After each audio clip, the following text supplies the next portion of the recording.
Welcome, everyone, and thank you for joining us today on the webinar. We're going to discuss securing embedded systems, specifically strategies to defend against software supply chain risks. So my name's Jonathan Gordon, and I'm the directing analyst here at TakePoint Research, and I'm going to be your moderator for the day. So TakePoint Research, we guide asset owners and operators and vendors in securing their industrial environments and assets. And embedded systems are really at the core of critical systems and sectors like manufacturing, power, energy, oil, gas, food production, pretty much anything you can think of. And like many, we have been observing this alarming trend of nation-state adversaries such as Volt Typhoon and Volt Typhoon and others, increasingly targeting the OT and industrial environments. So today, we're going to take a look at how their tactics have evolved and discuss strategies for effective defense and mitigation. So with its growing reliance on open source and third-party software, embedded systems have really become the target of choice for cyber hackers and attackers trying to exploit this software supply chain. So we're going to examine some of the controls designed to reduce the risk, most importantly, without disrupting the operations in these environments. And we'll also discuss why these vulnerabilities continue to persist in the environments. And we will then explore specific protections like memory safety, runtime exploit prevention strategies, really to mitigate and shrink that attack surface. So I am joined by two of the leading embedded cybersecurity experts from RunSafe Security, Joe and Shane, and our very special guest, Andy Kling, who is the VP of Cybersecurity at Schneider Electric. And so without further ado, a quick look at the agenda. So Joe's going to take us through the key risks in this software supply chain specific to industrial environments and really explain why embedded systems are particularly vulnerable.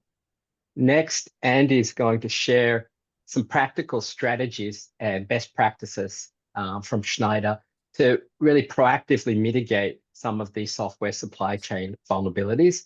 And after that, we'll turn our attention specifically to memory safety. And Shane's going to walk us through some of these effective measures to address particularly the memory-related vulnerabilities. And finally, we'll open up for a QA session, giving you all the opportunity to ask questions, discuss specific concerns or scenarios maybe that relate specifically to your organization. So please submit your questions via the chat and Q&A button throughout the webinar, and we'll get to as many as possible during the Q&A session. So without further ado, I would like to ask the panel members to introduce themselves. So Joe, off you go. Thank you, Jonathan. Hello, everybody. My name is Joe Saunders. I'm founder and CEO of RunSafe Security. And we like to say we make critical infrastructure safe. And in part to do that, we help organizations achieve memory safety in their ICS and OT environments. And I really look forward to the chance to speak today because of not only Andy's involvement and Shane's involvement, but just appreciate, Jonathan, you organizing this timely discussion. So thank you. Perfect. And Shane, over to you. Yeah, thanks, Jonathan. I'm the CTO at RunSafe Security. Been here for 7 years now, and my background has been in cybersecurity, vulnerability research, really kind of in the low-level embedded system space, and really excited that we get to make hackers' jobs more difficult.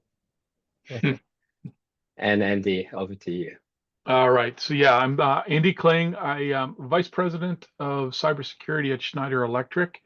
I've been involved in the ICS space, the industrial control space now for, well, let's just say over 2 decades, and involved in solely cybersecurity here for a very long time. I came up through through the ranks, starting writing board support packages and device drivers, so very low level technical things, and translated that over into cybersecurity. So I find that memory safety is a great intersection of those two experiences. Perfect. Okay. Thank you very much. And we're actually going to start this first section with a poll. Bear with me a second when I figure out how to launch the poll. So the first topic that we're going to talk about is really this problem, the software supply chain risk in the industrial environment. So what we're so focused here, if you could take a moment to look at the poll question, consider how your organization, I guess, really currently approaches software to supply chain security. And we'll give folks a second or two.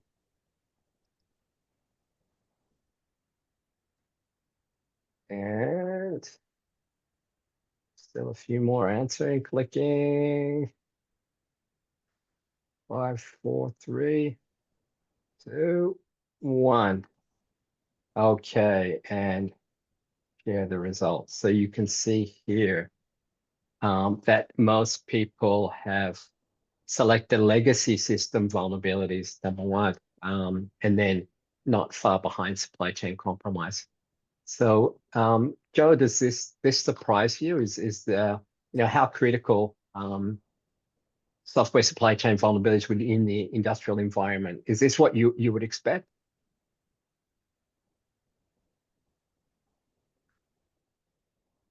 Yeah, not really surprised. I think all four categories are certainly very, very important. But naturally, in this particular ecosystem and this industry, a lot of these systems remain for a long, long time. And so, the capital expense, the outlay, the deployment in infrastructure, these devices, these systems, persist for a long time. So legacy or existing code and critical infrastructure is known to be a very significant problem. And with that, they inherently have a number of vulnerabilities. And of course, one of the issues is it doesn't necessarily make economic sense to replace products quickly because people, have made a long-term investment and they assume these systems will last for a long time, 5, 10, 15, 20, 30 years. And so I can imagine that would rise to the top, but all four are, problematic for organizations nonetheless. And in particular, the supply chain is interesting because of recent attacks. So I'd be happy to jump in from here, Jonathan, unless. Yeah, sure. Yeah.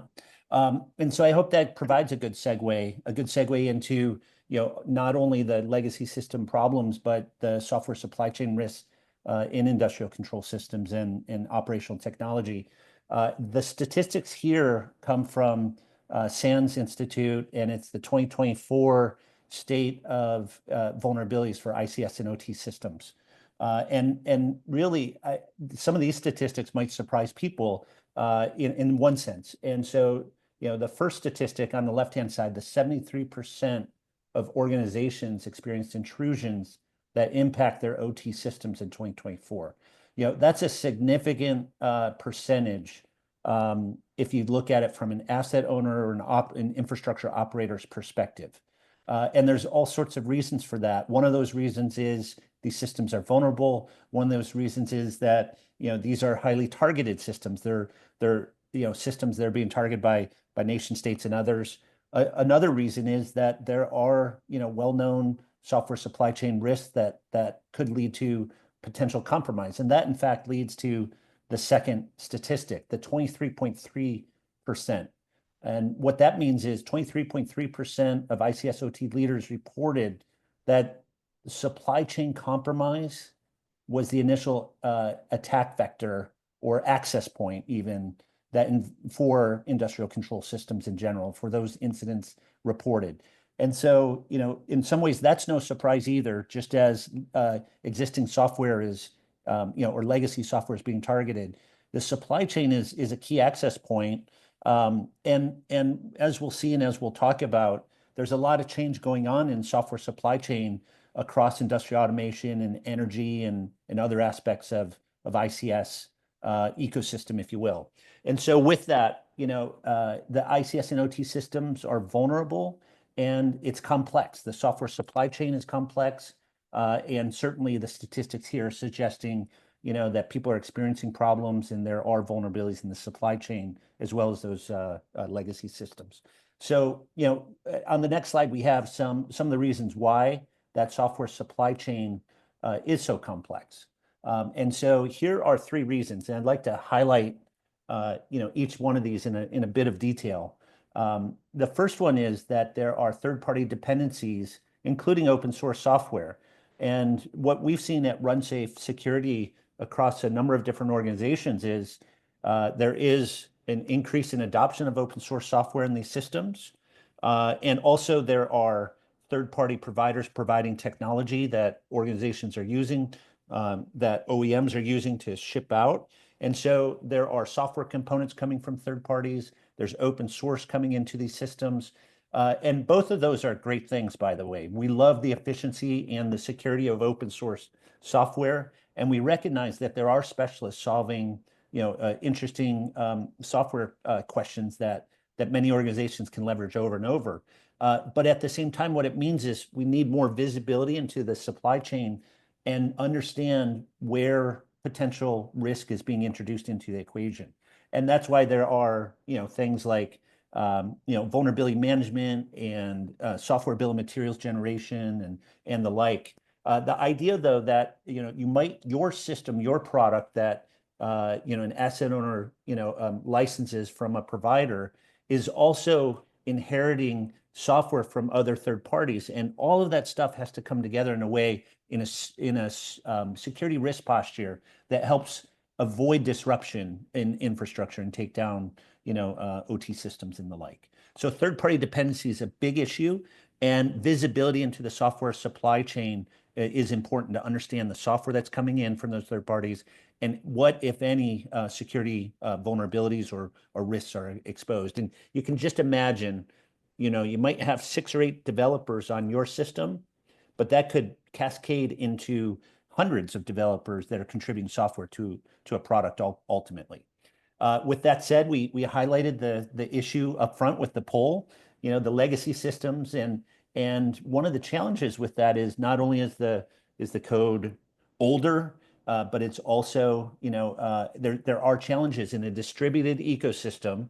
It's very hard to get software patches out there, and in some cases they're not applied. And so if there are vulnerabilities or weaknesses in these devices, they may go unaddressed because software patches are not necessarily applied by the operators, the asset owners, and they take some time to develop if you're producing a fix for a bug.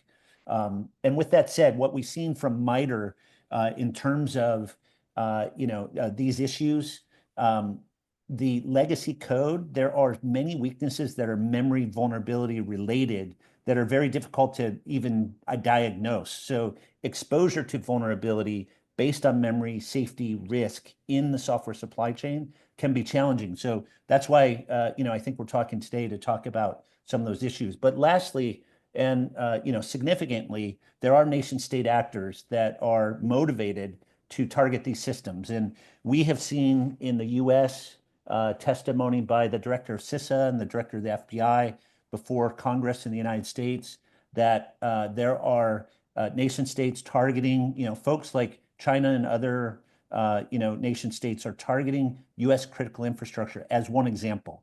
And they're targeting to exploit weaknesses at a time and point of their choosing in the future. And so all this adds up to a series of issues that does require expertise like folks like Andy to really think about what needs to come together and manage risk in such a complex software ecosystem that we see in ICS and OT. So with that, I'd like to highlight on the next slide some of the vulnerabilities and some of the threat groups that are out there.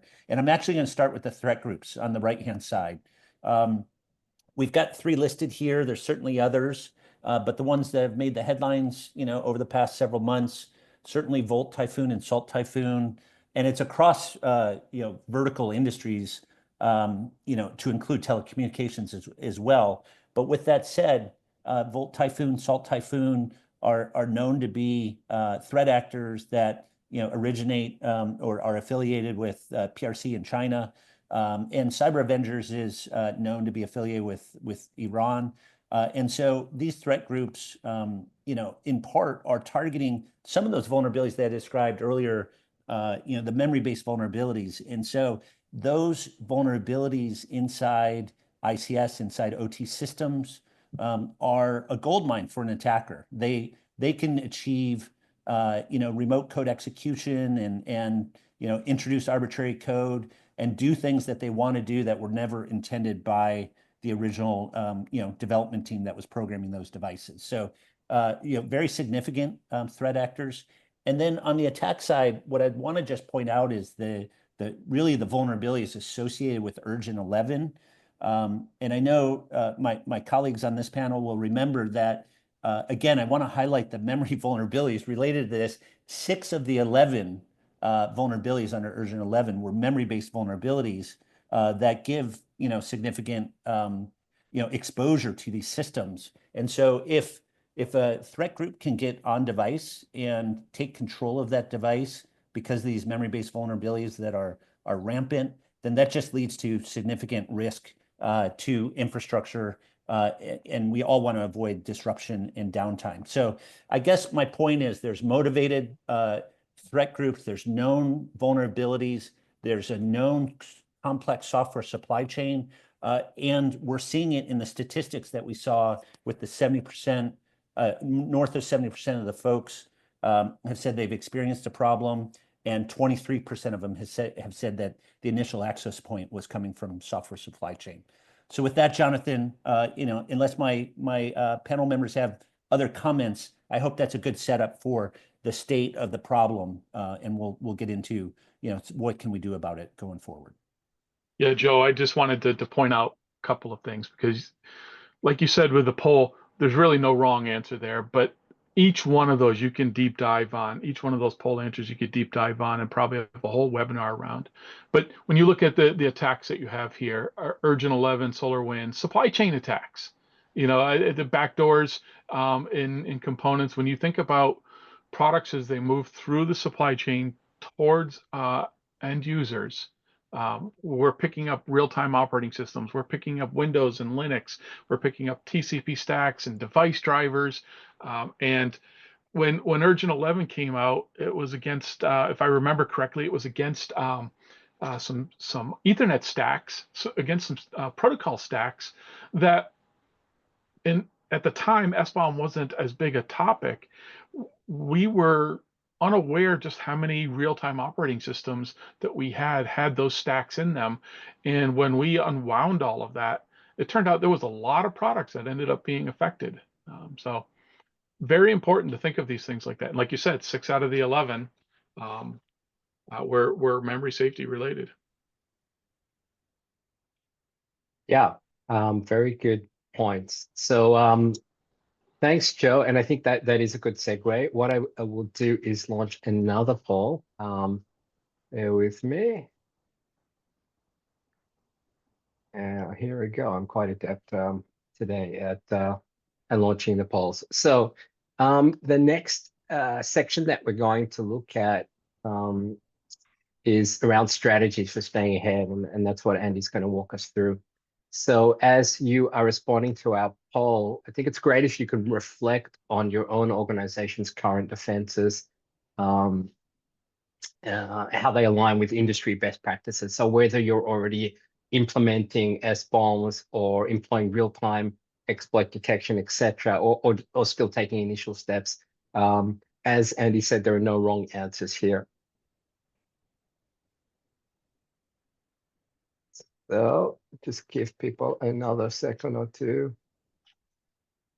I wish I could vote. Okay, well, you get to have the deciding vote in a second. So let's wrap. Oh, it's coming in thick and fast. And here we go. And sharing the results. So Is that what you would expect, Andy? So it looks like a lot of interest around SBOMs and real-time exploitation detection, that type of thing, and continuous monitoring. So they're kind of A and C are exactly on par. Is that It's not surprised that it's a pretty even distribution. Even yeah? though minimal looks like it's a little low, I'm sure people would say yes, we do some of this, but in other places we're minimal or no proactive measures in place. So. Yeah. All right. So why don't you jump in now and let's hear about the particular Schneider's perspective about this. So I've been involved in the topic of memory safety. You can jump ahead to the next slide. I've been involved in the topic of memory safety for several years now. Intuitively, I understood that we were facing a big problem, and was originally, I don't remember, Joe, if I reached out to you guys or you reached out to me, but I remember we connected because I was very interested in this topic of memory safety and was trying to find a way that I could bring a low effort way to address what I perceived to be this biggest challenge that we faced with memory safety issues. Um, and we went through proof of concept phases and we went through all of these exercises. But it was difficult to make that jump, to get our product owners to make that jump towards, we need to take on memory safety as a real issue. So I took a step back last year and I ran an analysis. What I did was take all of the publicly disclosed vulnerabilities that Schneider Electric had, um, and broke them down into a table, a large table. We ended up with thousands of records in this table where, when you think about, if we disclose a vulnerability, it'll be against maybe a few projects. Urgent 11 was a bunch of products, and sometimes there's multiple vulnerabilities you're disclosing in there against those products, and sometimes there's multiple versions of those products. So when you break it all down, you end up with thousands of instances of disclosures of issues that we've had. I then ran an analysis over that and found that memory safety was easily the largest percentage of recorded security issues that we had, easily. 94% of these weaknesses come from third-party components. 94%. You're looking, where's 94% in here? That's the third-party proprietary components, and then the 4.75% of open source components that made up. Which means that as we're talking about the supply chain, the vast majority of the problems that we're having to disclose are because somewhere in our supply chain we've had one of these issues injected. You can jump to the next. That was, to me, a little bit eye-opening. Probably not surprising when you think about the lines of code that are going out the door. So when I started now taking this intuitive conversation that I had, this intuitive feel about memory safety, and saying, how do I have this conversation more factual, more direct, putting that proof behind what I was feeling. I now had the analysis. I now had the data. And so at the very highest levels, they started asking me, okay, Andy, now what are we going to do about it?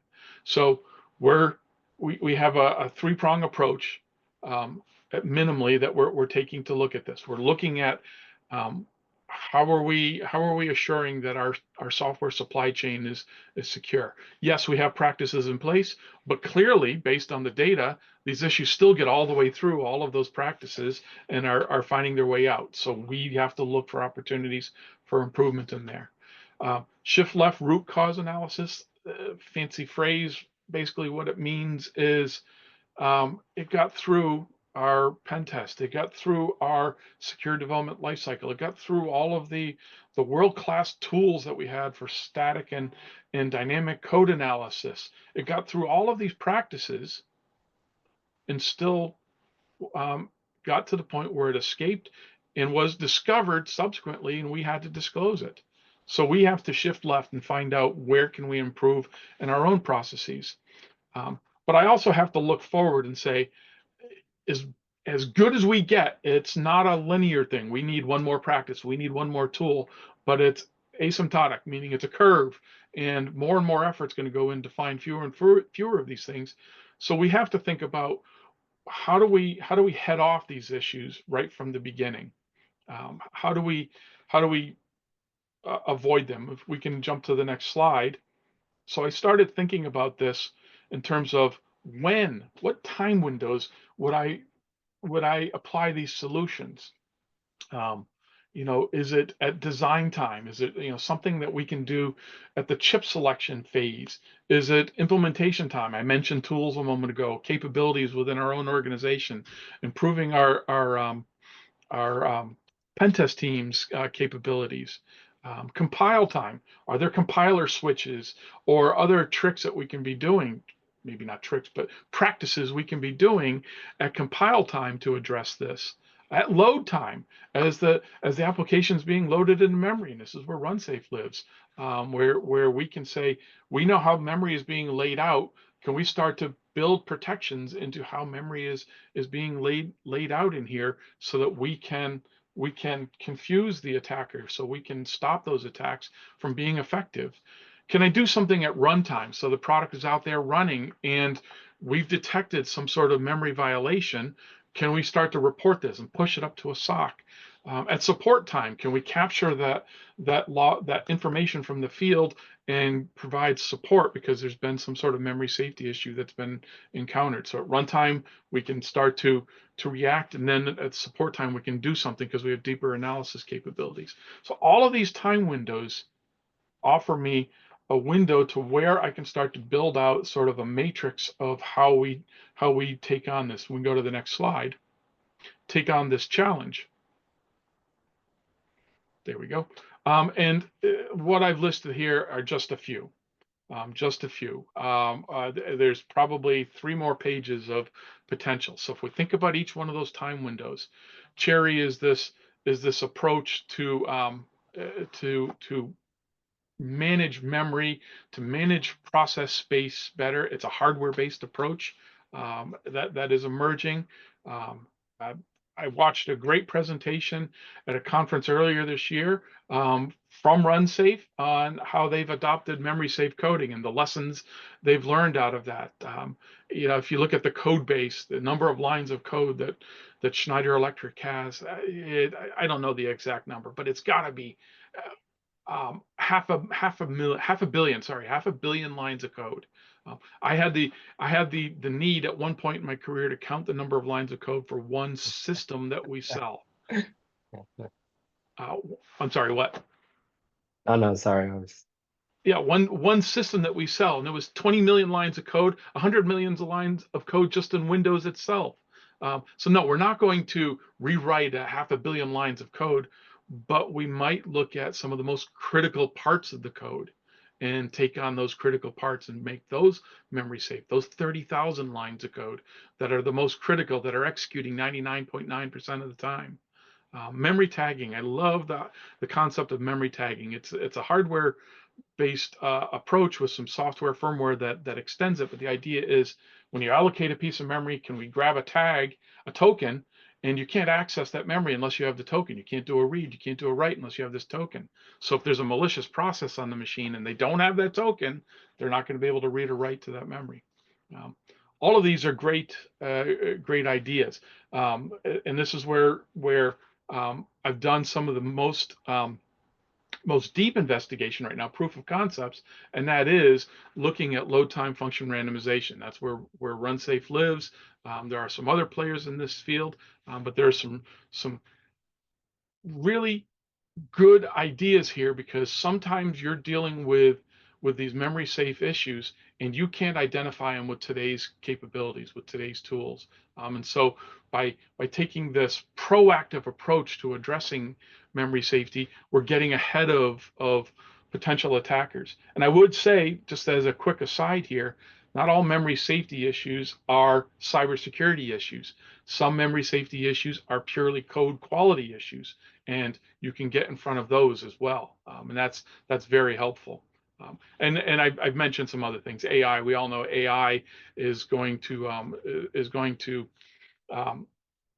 I want to use a negative word, but infect all parts of our lives, including the development, including the operating systems that we use. So are there ways for us to use these AI powered fuzzers to fuzz the memory accesses so that we can look for potential memory safety issues in our product. So all of these are great ideas. There's, as I said, another dozen more that I could talk about, but we're looking at all of those. We're building up a strategy out of that, and it will allow us to look at legacy products. It will allow us to look at products that are in the pipeline today. It'll allow us to look at our roadmaps going forward, and where we can imagine, if you play that game of 10 years from now, do we expect this still to be a problem? Most of us would probably say, no, we don't expect this to be a problem in 10 years. Well, what about in 5 years, 3 years, 2 years? And it gets us back to, do you have a strategy here today that allows you to achieve that vision that you have in 10 years? And that's the seat I'm sitting in right now, and that's why I'm talking with RunSafe and why I'm working on these other approaches. Thank you, Jonathan. Brilliant. It's the first time I think I've heard anyone say AI infected every sort of corner. I'm allowed to say it. I did get my might. master's degree in AI, so that Okay. that gives me the permission to say it. Perfect. All right. So I will launch the final poll as we head into the last presentation section of the session. So this one is about future-proofing your OT software. And I guess while you're answering this poll, let's think about the challenges of securing those embedded devices, particularly before patches become available. In many cases, patches never become available. But I think while you're waiting for the patch, what's the sort of best way to protect and mitigate some of those risks? So we'll just give folks another minute or 30 seconds. And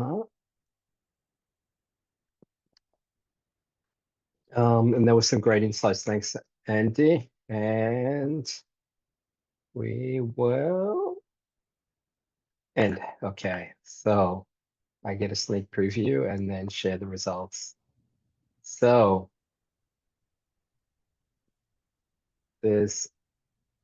would you benefit from a security tool that defends devices throughout their life cycle? So the good news for RunSafe is yes, absolutely, 32%, and then 50, where a small percentage it is not a priority, which means I think we have the right people on the session today, because generally there are a lot of different areas with regards to industrial cybersecurity, and this one is a priority for it seems quite a few.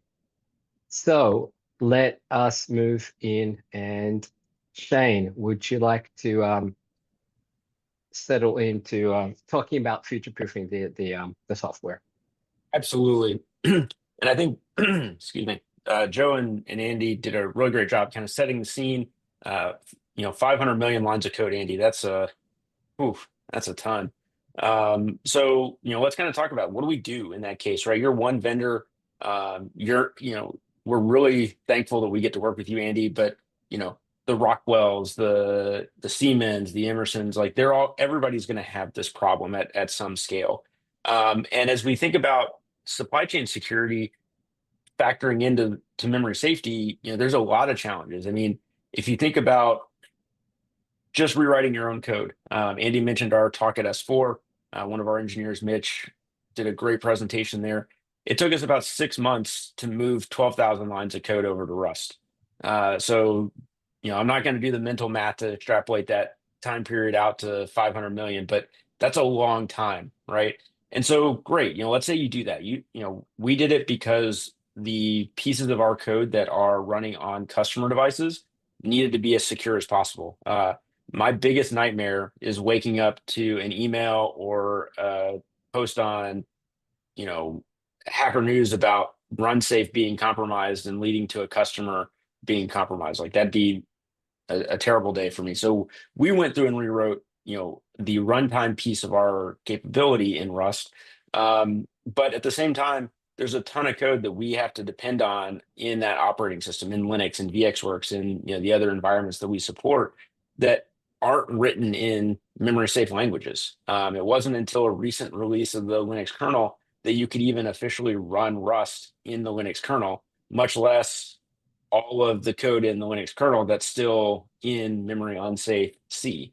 And so, that's a big challenge, right? You can do a whole lot of work today, but still have a whole lot of unprotected C code in, shared libraries that you depend on. Whether those are proprietary or open source, it's all the same.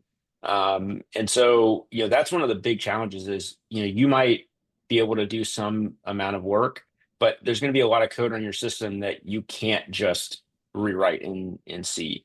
And particularly as we look at, embedded devices in industrial control systems and operational technology, you may not even be able to run a memory safe language like Rust or Golang because your processor is not supported or your operating system isn't supported. Or, and I know this is going to come as a surprise to nobody on this call, but you might be running a version of Yocto or WinRiver Linux or VxWorks that support for Rust doesn't even exist because Rust didn't exist at the time that operating system version was released. So what do you do in those environments, right, where you can't even make that shift? So that's another big challenge today, and it's one of the things that's really cool about Google investing so heavily in the Rust ecosystem is they're trying to bridge some of those gaps, bring Rust to more platforms, more operating systems through a large grant to the Rust Foundation. But you've got to be able to do something today, right? Even if you could, and if you decide to go do that work, you've got a time delta of today to when you get that code rewritten before your code can even be deployed. And then in the ICS space, who knows how long before a customer actually deploys that patch, that new version that's got the memory safety. And so, that's where RunSafe is really kind of trying to come in. And Jonathan, if we want to go to the next slide.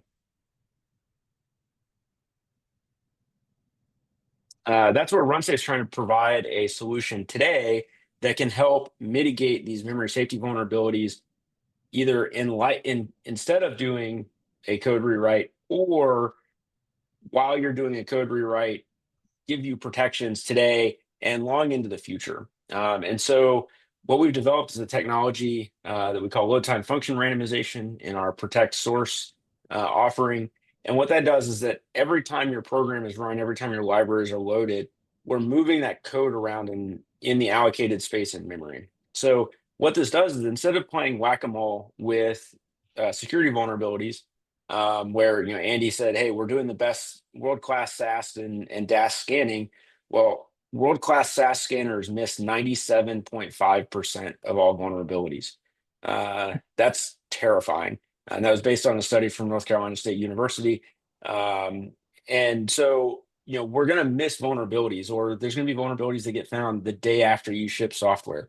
Now, should we still do SAST and DAST? Absolutely, because you don't want the easy, low-hanging fruit missing, because attackers love those. But vulnerabilities are complex, and so you want to be able to have protection long into the future. And so attackers are leveraging these memory safety vulnerabilities to do return-oriented programming, jump-oriented programming, call-oriented programming, which Joe kind of alluded to earlier, where attackers are leveraging existing code in your process to execute different functionality than was intended. And so what we do is we say, in order for the attacker to be successful, they need to know where the code lives. So let's move all the code around. Let's reorder it. And where that's really awesome is for future proofing, but it also gives you a great opportunity to have a low performance overhead. So, things like control flow integrity or Cherry or MTE, those all have some performance overhead. And, we're going to assume for the sake of Cherry that it were available commercially today in a form factor that would work for a control system. Those are all going to have some performance overhead that, you may or may not be able to afford for your device. But for existing hardware today, you can deploy this and have basically no performance overhead other than a small boot up overhead. And then you're future-proof whether you find out about a vulnerability today, tomorrow, 10 years from now. So for these long-lived control system devices that might be in the field 20, 30 years without a patch, they can have protections against these vulnerabilities long past their end of life that Schneider might provide, even under an extended support contract. And so we're really trying to change the economics of cyber warfare. And so, you think about nation states actors, Volt Typhoon, Salt Typhoon, Flax Typhoon, that are targeting these control systems. If they're unable to get control of these devices and successfully exploit them, then they've got to go to other tactics. They've got to be, have a human physically walk into a plant and do something, or attack something that's not a control system device protected with this load time function randomization. So that's really exciting for us. We've talked to a lot of pen test organizations, vulnerability researchers, hacker types, and one famously, I wish I had video of this, we described our technology and the guy just walked out of the room and said, "No, I'm new target. I don't want to deal with that." But it speaks to this was a world-class nation state hacker that walked away from this. So, we really want to help secure these systems and help asset owners get more secure devices by working with device manufacturers and software developers to deploy these protections.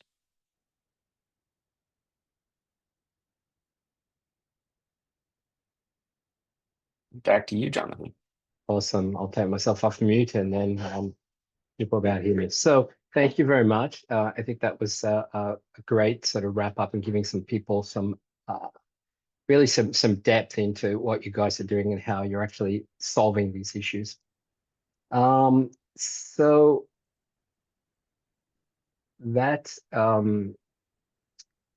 really closes up the presentation section of today's session. And what I'll do quickly is recap the issues and lessons learned. So first of all, everyone sort of discussed about supply chain attacks really targeting the industrial environment. We talked about various typhoons that are coming and here, and the threat actors are really increasingly exploiting these vulnerabilities, particularly third-party software and embedded systems. Really, and there are quite a number of questions, and one of them related to sort of traditional sort of detection and prevention tools. And so asset owners are actually doing a better job at closing the front door, but really what we're looking at here is the back door is wide open in many cases. So memory safety really remains a significant challenge, and a large proportion that we've seen of the vulnerabilities stem from those memory-related flaws, especially in those third-party components, which I don't think if you have insight, it shouldn't be a big surprise, but a very big concern. And I guess that kind of like for me, I guess the overall key takeaway for the entire session today is I would say that a proactive approach is critical, right? So by strengthening the supply chain security and aligning these mitigations that we've talked about and some of these ideas with your business needs and your requirement and your risk appetite is really going to help you build a more resilient cybersecurity posture for your organization. So with that, I'd like to open up. We have a ton of questions here, which I can see that Jonathan, Andy... if I could just jump in real quick. Yes, please do. Go to questions. I wanted to highlight something that might be helpful to everyone, which is the risk reduction analysis here. Because if you think about your third-party risk and your open source software and the complex software supply chain, just want to highlight, we didn't talk about this during the main part of this, but the risk reduction analysis can really shed light, and it's very easy to execute for people. So that's why we have this up here during the Q&A session. Perfect. And I should say, I don't want to be amiss for your marketing team, but there are a number of documents and resources that attendees can also access. I believe there's a resource button there, so you can pull down some case studies and some overviews of the platform as well. And I can see that Andy, you've been quite busy answering a lot of these questions. What I'll do is actually pull out one of the questions that you have answered, and maybe you can just talk to everyone about it. Because this is always interesting for me is, and the question was put in, how should cybersecurity leaders effectively communicate?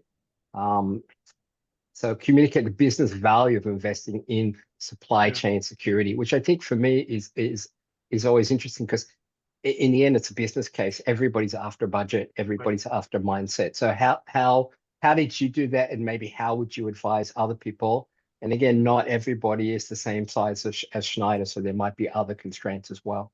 It's an interesting story, because even though not everybody is the size of Schneider, Schneider still is a large company collected of a series of lines of businesses that are creating individual products. And so every conversation still comes down to that lowest unit of conversation. I have to talk to a product owner, somebody who's building a PLC or a valve positioner or a piece of software somewhere. And so the conversations always have to be put in business terms. You know, because the business person is trying to balance, do I invest in this space, or do I invest in some market differentiating capability in my product that's going to gain me more market share?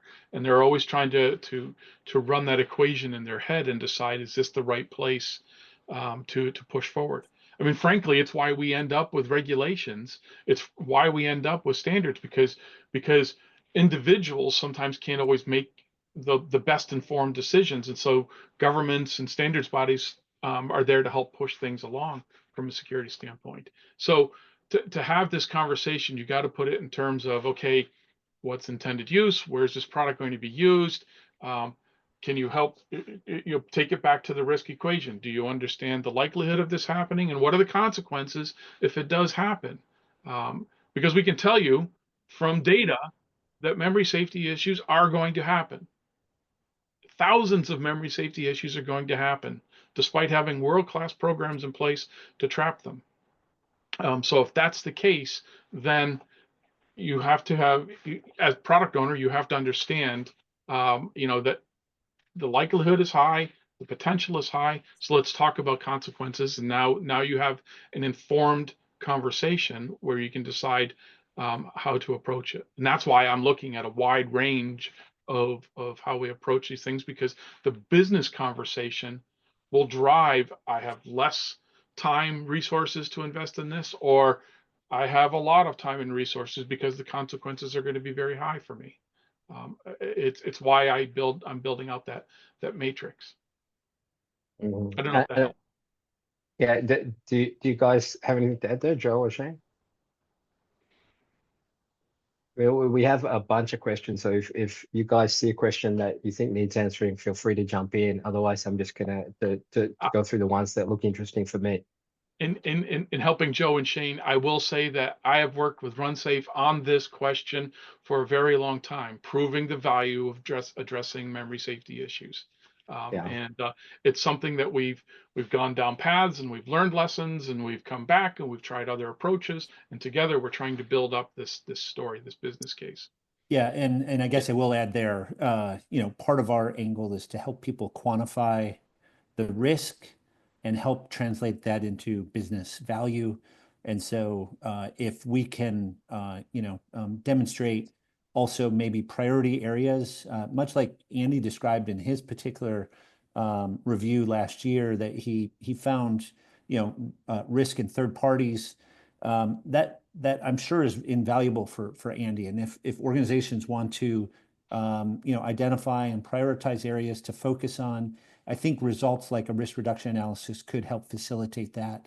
And I do agree that, given the scale of the problem, the number of products people have, all the different initiatives, finding those areas for quick wins, things that take, major vulnerabilities off the table at scale, and, having a way to quantify and prioritize, and perhaps even reduce the severity of some vulnerabilities so you have more time to work on them as well.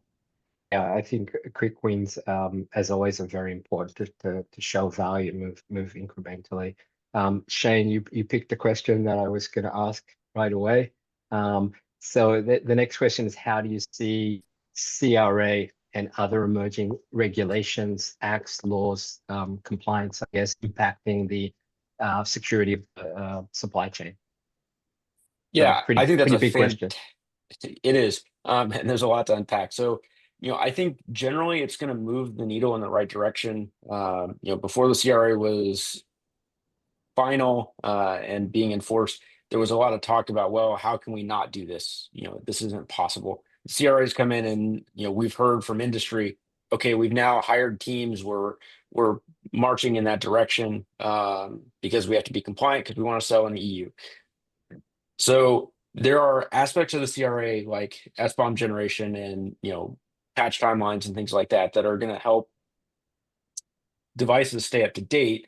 But there's not a whole lot of protection for unknown vulnerabilities. The focus is really on what do we know about today, and then providing a patch for something we find out about tomorrow. But that's kind of an endless game of cat and mouse. And so there's gonna be some definite positive impact as companies go build software bill of materials and not just build them to be compliant with some executive order, but because they actually have to submit those and track them and do the work of what's in my supply chain and what vulnerabilities are present. So I think that will help, but it's kind of one step removed from really impacting the security of these systems long term, because the CRA doesn't mandate that 20 years from now your device still has to be impervious to memory safety vulnerabilities. It's, hey, when you're selling it today, it needs to meet these requirements. So we're seeing a lot of movement from device manufacturers. I don't know that we're seeing a whole lot from asset owners, but we're seeing a lot of movement on the device manufacturer side for doing SBOMs and understanding the scope of their supply chain problem. I think there's some pull from the asset owners that require it, and maybe that's why you're seeing the interest from their manufacturers. That's what it normally looks like from our point of view. So before I jump into the next question, I just wanted to some folks have asked if the recording will be available. That'll be sent out to you, and the slides are actually already available under the resources. You can download them off, I think it's the documents, if you want to grab that. So we have time maybe for another one or two questions. And this one kind of relates to what we mentioned with the quick wins, or I guess, so the question is, what proactive measures can organizations take to assess and mitigate risks introduced by these third-party software dependencies before it gets deployed? And I think there was also a question around who actually gets to do this in the organization. The question around the firmware and who actually takes a look at this, and I guess what does that look like within the organization? I'll take a stab at this one. So Schneider Electric's part of a supply chain, and we have products that go to end users, and we have products that are part of the supply chain. We sell them downstream. We sell controllers that go to machine builders. Machine builders build the machines and sell them on to factories that then are built up. And so we're just a small piece. You have to think about the supply chain relationships you have upstream and downstream, and it's in those relationships then that you can start to have the conversations about what software development practices are you following, what your support policies look like, are you following industry standards, are you conforming to emerging regulations around cybersecurity and product quality. All of these things are part of that secure supply chain conversation that needs to take place. There is no one magic tool that goes out there and scans a piece of software you're considering and tells you if it's quality or not. I wish there was, but it doesn't exist, not yet at least. Maybe AI will solve that for us.